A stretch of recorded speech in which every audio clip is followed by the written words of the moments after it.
Welcome back to the Plugged In Parent Cheat Sheet. I am so excited to be talking to Katherine Reynolds Lewis, who is a best-selling author. She's a journalist. She's a parenting expert. She speaks around the country, and now she's speaking with us. Welcome to the Plugged In Parent Cheat Sheet, Katherine. Thank you, Brad. I'm thrilled to be with you. Oh, you wrote a book which is called, hold on, I'm going to read it because it's a long title, but it's a really important title. The Good News About Bad Behavior, Why Kids Are Less Disciplined Than Ever and What to Do About It. And it started out actually as an article that you did in Mother Jones, and it became the biggest read article like in their history.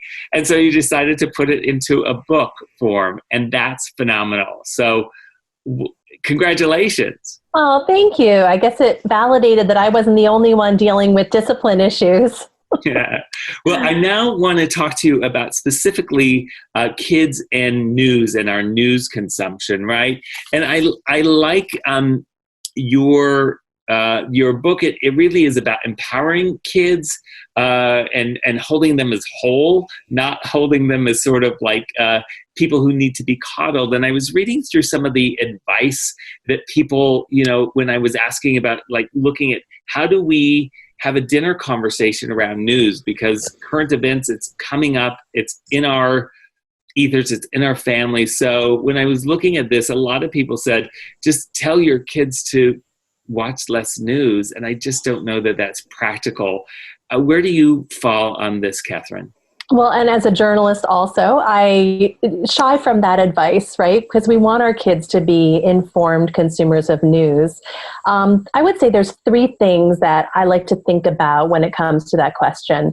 Number one is to teach our kids skepticism. So they've already learned in school probably about sources of news and check the source. But when they come to you with a story, say, oh, wow, where did you hear that? And okay, what do you think the agenda is of that person making that public comment, so that they start to develop a little bit more of a skeptical ear around the news they hear, which is developmentally appropriate for our tweens and teens because they're pushing back on authority and they are skeptical of all adults. Number two, I would say, is it's a wonderful invitation to conversation.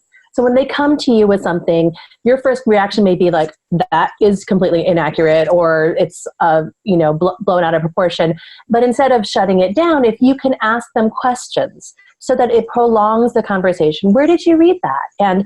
And do you read news there often? And where else do you like to get informed? So that you help them to think critically, and you also learn a little bit more about their news consumption habits. And then the third thing I think is really important is to help coach them to tune into themselves.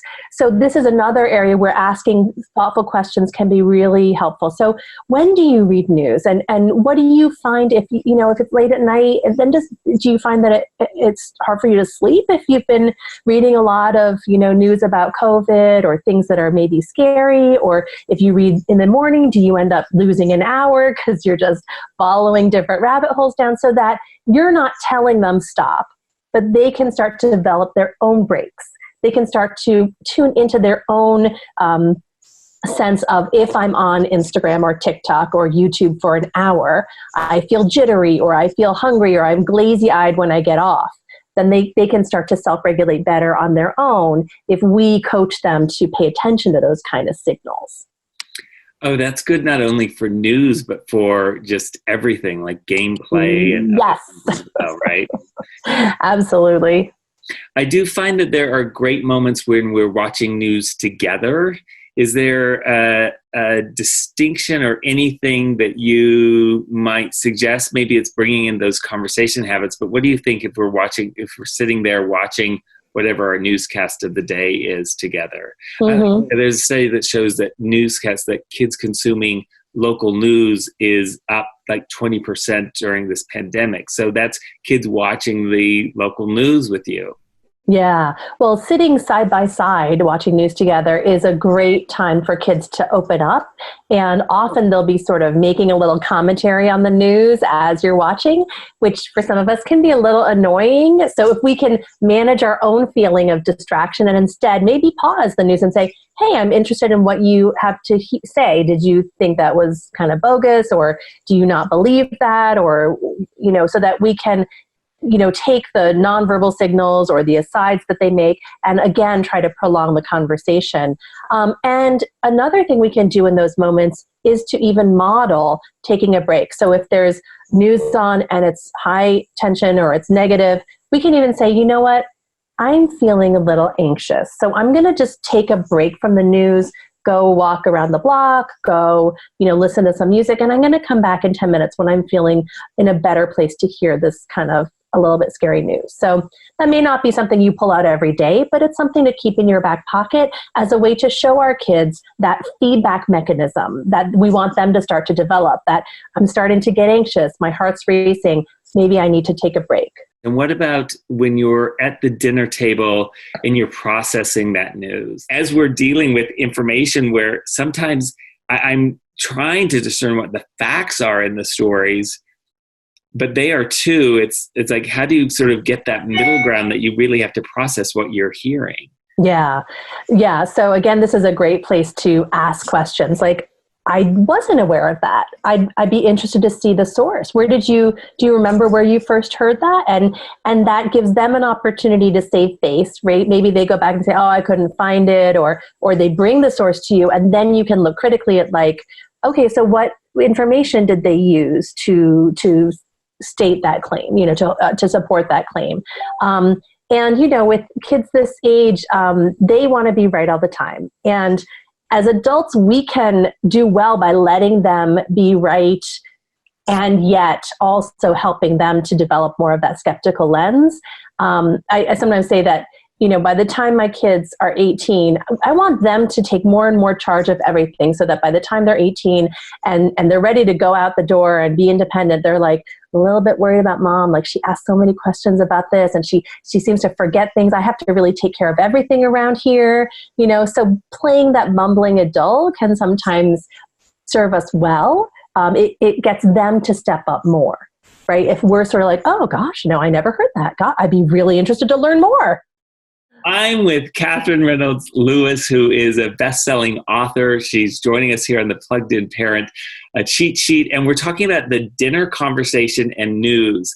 Sometimes it can get awkward when you go in and you say, hey, let's talk about the news. It's like, I'm the dad, and it becomes a little cringy. So help save us, help create a richer conversation.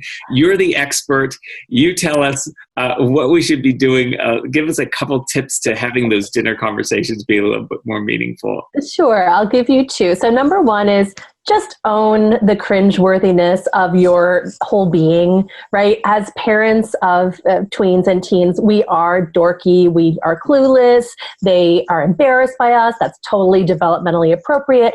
And sometimes just putting it on the table, when they roll their eyes, we can say, you know what, I know I'm the dorky parent, but it's important. I care about your being informed. I'm interested in your opinion. Sometimes just owning how cringy it is and awkward it is can be a segue. And it's actually really good training for us to have that kind of conversation, because we also want to have those awkward conversations around sex and drugs and, all of the other things that they're going to be embarrassed to talk about. So getting it over with and getting a little bit of tolerance for it is a good thing for both of us. The other thing I would say, there's some other opportunities than the dinner table that might be easier. So back when we used to drive our kids places in cars, remember that? We would be side by side with them, and you could have that conversation without being face to face. And that's easier, especially for some of our teen boys. It's a little easier to open up if you're not looking right into someone's eyes. So if you're on a walk together or somehow, side by side or knee to knee instead of right eye to eye, that can be a way to encourage more sharing on their part. And the other place that's really helpful is at bedtime, right? So going into the room when you're getting ready for bed, sitting on the bed, maybe the lights are low or they're even off, that can also be a great time for kids to open up and share, because their defenses are a little low, they're tired, so they're disinhibited.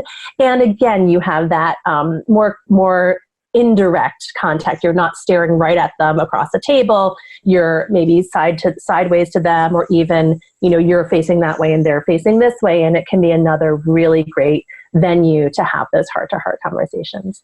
This is so lovely to put into perspective how we can have richer conversations with our kids over dinner about the current events and help them guide this unprecedented time that we're living in. I really, really appreciate your insight. So thank you for joining us.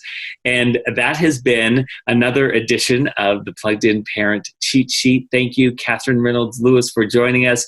And we are going to do another expanded issue in a few weeks on actually summer and what some ideas are. And as I'm starting to research that and put that together, I hope you'll think about coming back to us then. Oh, I would be thrilled to, Brad. Thanks so much for having me. I left you on camera while I asked you that. You know how uncomfortable that was. So thank you, guys. I will see you guys back really soon. And if you want a weekly update on what to do with your kids or what they're thinking about, plugging you into what they're plugged into, just subscribe right there to the Plugged In Parent Cheat Sheet. I'll see you soon.